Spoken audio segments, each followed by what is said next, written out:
औज़ुबिल्लाहि मिनश्शैतानिर्रजीम बिस्मिल्लाहिर्रहमानिर्रहीम अस्सलामु अलैकुम वरहमतुल्लाहि वबरकातुहू। सूरह बनी इसराइल है मेरे सामने और सूरह बनी इसराइल की आयत नंबर 32 है, पारा नंबर 15 है और रुकू नंबर 4 चल रहा है। आयत नंबर 31 में अल्लाह तबारक व तआला ने कत्ल औलाद की ममानियत फरमाई और औलाद का हक़ के ज़िंदगी महफूज करने का हुक्म दिया।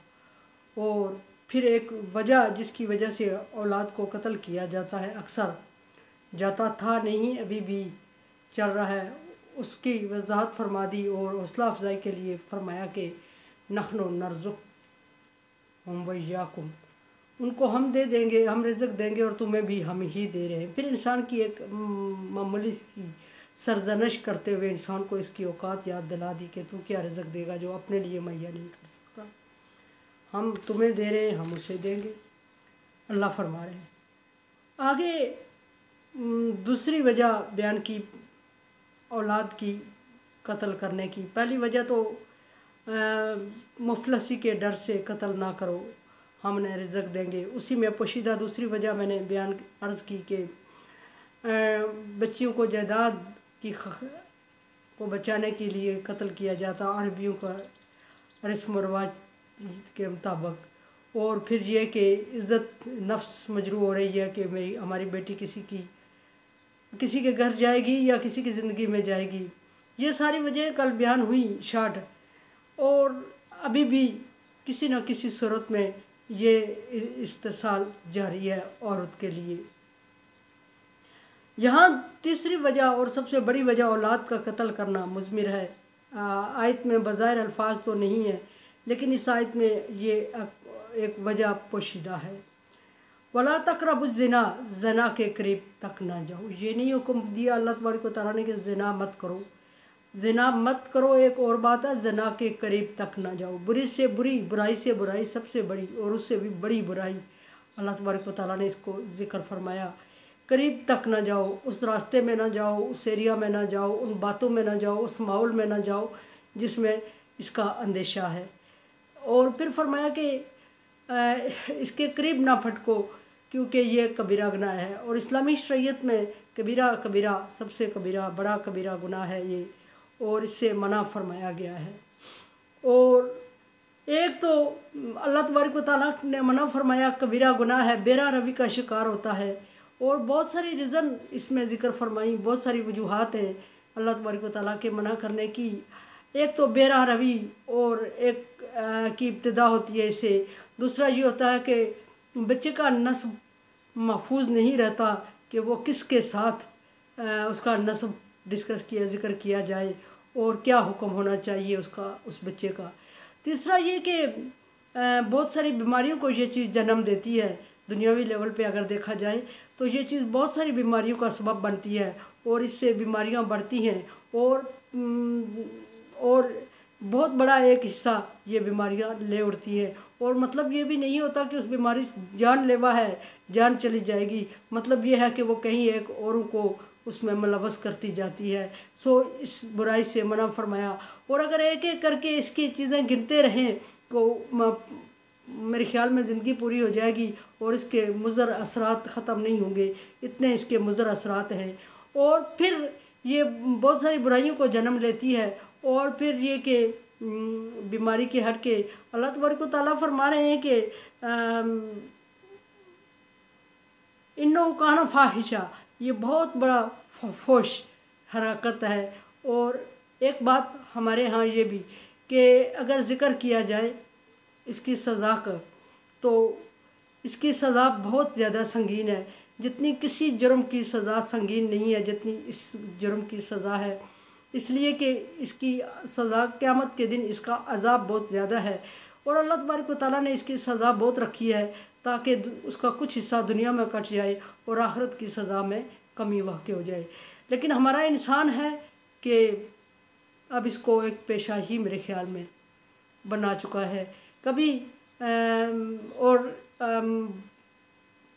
तौबा इस्तिग़फ़ार का एक बहाना करके इसमें मुलव्वस होता जा रहा है कि अल्लाह बख्शने वाला, अल्लाह रहम करने वाला है, जिससे अल्लाह तबारक व तआला ने मना फरमाया उसके करीब जाने से मना फरमाया, और हम बहाने तलाश करके उस चीज़ में इंसान मुलव्वस होता है और फिर उम्मीद रखता है अल्लाह तबारक व तआला माफ़ करने वाला है।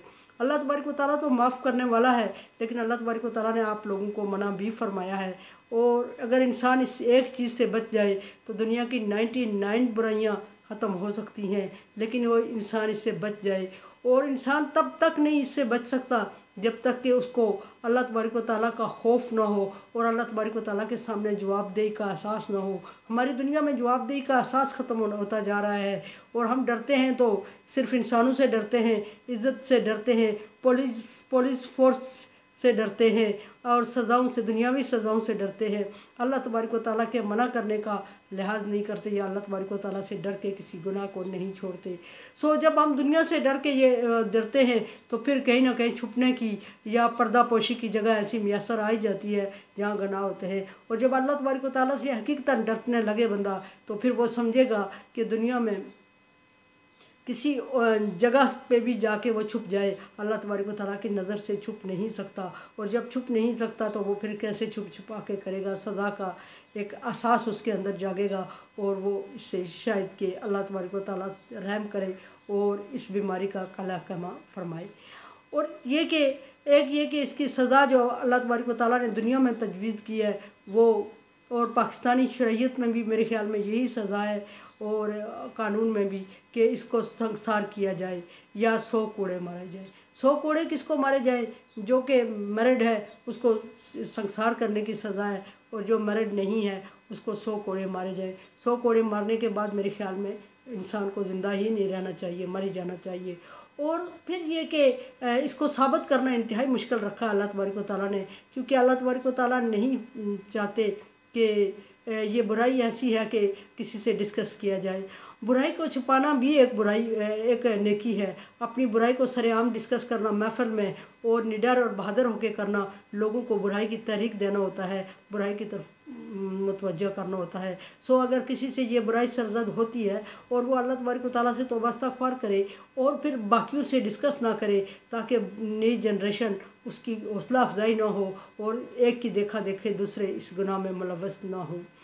अब यहाँ मैंने एक ज़िक्र किया कि सज़ा इसकी 100 कोड़े या संसार करना रखी हुई है। संसार करना बज़ाते खुद बहुत बड़ी सज़ा है। उसमें बहुत सारे लोगों को जमा करके उस बंदे को पब्लिक के सामने एक जगह पे बांध के उसको इतने छोटे छोटे पत्थर इतने लोग मिलके मारेंगे कि वो उस दर्द से तड़प के मर जाए। एक ही दफ़ा मारने का हुक्म इसलिए नहीं है कि जितनी देर उसको संसार किया जाता रहेगा इतनी उसकी सज़ा बढ़ती रहेगी, और जब उसकी सज़ा बढ़ती रहेगी तो आखिरत की सज़ा कुछ कम होती जाएगी। और दूसरा इसलिए नहीं किया कि पब्लिक के सामने जितनी देर वो रुसवा होता रहेगा, एक होता है जिस्मानी तौर पे मरना, एक होता है रूहानी तौर पे मरना, और उसकी इज़्ज़त नफ्स मजरू होती रहेगी और वो भी उसकी आखिरत की सज़ा में कमी का सबब बनेगी। अल्लाह तबारक व तआला अपने बंदों पे मेहरबान है और वो तरह तरह की उससे इंसान की सज़ाओं में कमी करता है। सॉरी। फिर एक की सज़ा संसार, जो शादीशुदा है उसकी सज़ा संसार, और जो गैर शादीशुदा है उसकी थोड़ी कम कोड़े लगाना, 100 कोड़े। और ये क्यों?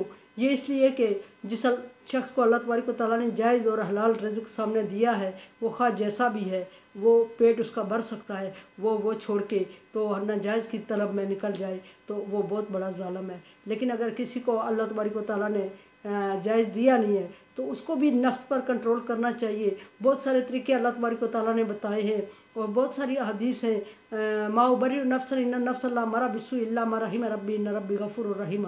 ये सबसे बड़ा वजीफ़ा और सबसे बड़ा अपने नफ्स को कंट्रोल करने का एक तरीका है, इस आयत का विर्द करते रहना।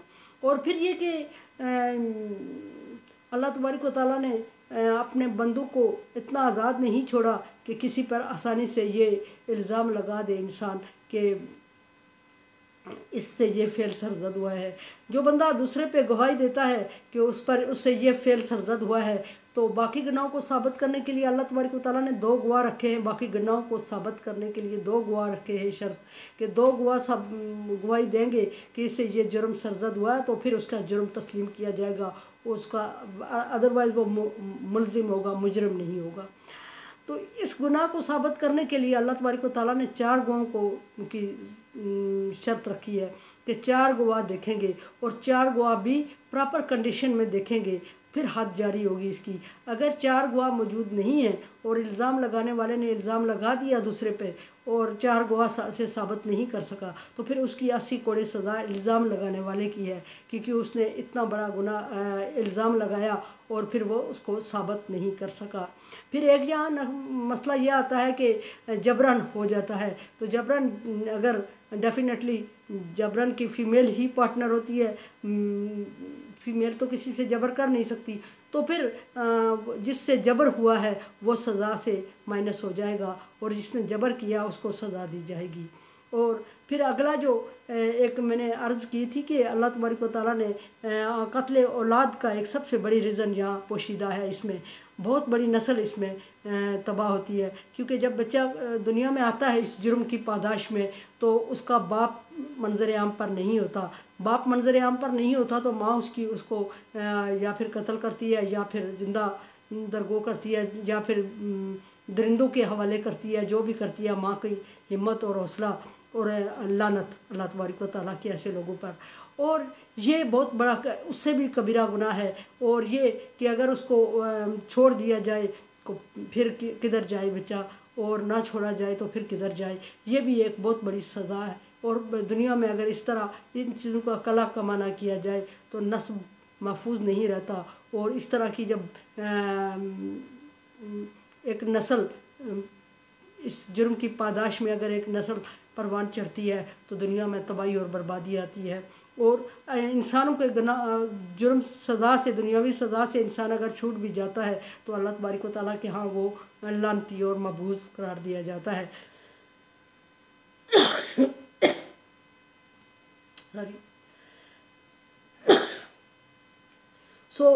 या कत्ले औलाद की सबसे बड़ी वजह यह भी है जिसमें सबसे ज़्यादा नस्ल मौत के घाट उतारी जाती है। और फिर ये भी कि दुनिया में वजूद में आया है, जो इस जुर्म की पादाश में जो बच्चा वजूद में आया है उसका कसूर नहीं है। अल्लाह तबारक व तआला फरमा रहे हैं कि उसको दुनिया में आने, और नबी सल्लल्लाहु अलैहि वसल्लम ने फरमाया कि उसको दुनिया में आने और माकूल और बाइज़्ज़त ज़िंदगी गुजारने का हक़ है, क्योंकि इस जुर्म में उसका कोई कसूर नहीं था। फिर एक सवाल ये भी पैदा हुआ कि नबी सल्लल्लाहु अलैहि वसल्लम से एक दफ़ा पूछा गया कि या रसूलल्लाह, बच्चे का नस्ब किसकी तरफ जाएगा अगर औरत शादीशुदा है, निकाह में है किसी के? तो आप सल्लल्लाहु अलैहि वसल्लम ने फरमाया कि बच्चा उसका है जिसके बिस्तर पे पैदा हुआ, जनाकार के लिए पत्थर है, यानी उसको संसार किया जाए। इन जो छोटी छोटी बीमारी बुराइयाँ जिनको हम छोटा समझ के करते, इसको कबीरा से कबीरा, सबसे कबीरा गुनाह करार दिया गया। और जिसको आए दिन मैं देख रही होती हूँ और बड़ा दिल दुखता है कि इन चीज़ों में, इन बुराइयों में इजाफा होता जा रहा है। और ना सिर्फ इजाफा होता जा रहा है, इतना निडर और बहादुर होकर कर रहे होते हैं और फिर मीडिया के सामने इंटरव्यू दे रही होती हैं वो औरतें खुसूसन, और उससे कहीं और लोग बुराई में मुलव्वस होते हैं, बुराई की तहरीक पैदा होती है। हुकूमत वक्त से रिक्वेस्ट है कि इस बुराई का कला कमा फरमाए ताकि अगली जनरेशन इसकी नज़र न हो। मेरे चैनल को सब्सक्राइब करें और शेयर करें और सदका जारिया मेरा साथ दे। अल्लाह।